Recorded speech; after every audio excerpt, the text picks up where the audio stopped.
How do you create a contract in Minnesota? That's the question I'm answering today. I'm Aaron Hall, an attorney in Minneapolis, Minnesota. I typically work with business owners, and we often come up with questions around contracts. Can you have an oral contract, or does it have to be in writing? What provisions have to be in a contract? Well, a contract, quite simply, are these elements. First, there has to be an offer.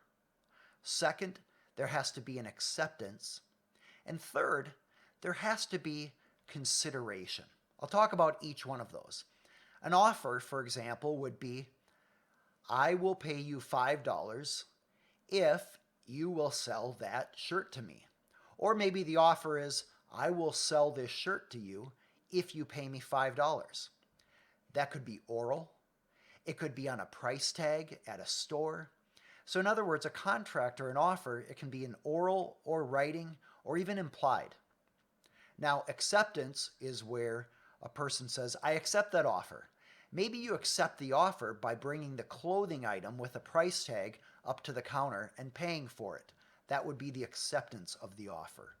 Or maybe you accept an offer by saying, here is $5, and you're holding the shirt or the clothing item in your hands with a price tag of $5.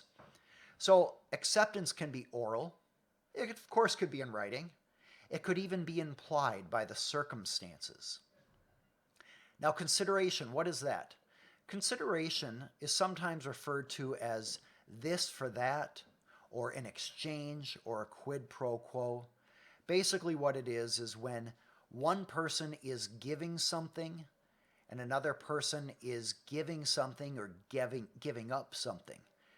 For example, if I pay you to do work for an hour, you've given up the freedom of doing something else for an hour and you've agreed to provide work. I have given up the freedom of spending money on something else and I've agreed to give it to you. We both gave something or gave up something. That is a consideration, also known as quid pro quo, this for that, or an exchange of some sort. So the bottom line is as long as you have an offer, acceptance, and consideration, you have a contract. That means it could be oral. So of course, if I say, hey, I'll give you $5 if you paint this little chair for me, and you say, sure, and you say, I accept, or you say, oh, here, let me paint that. Either way, you've accepted. So we have offer, acceptance, and consideration. We're each giving or getting something. That is the essence of a contract. Now, typically, a contract in writing is going to have a lot of other provisions, but those aren't necessary for a contract to be formed.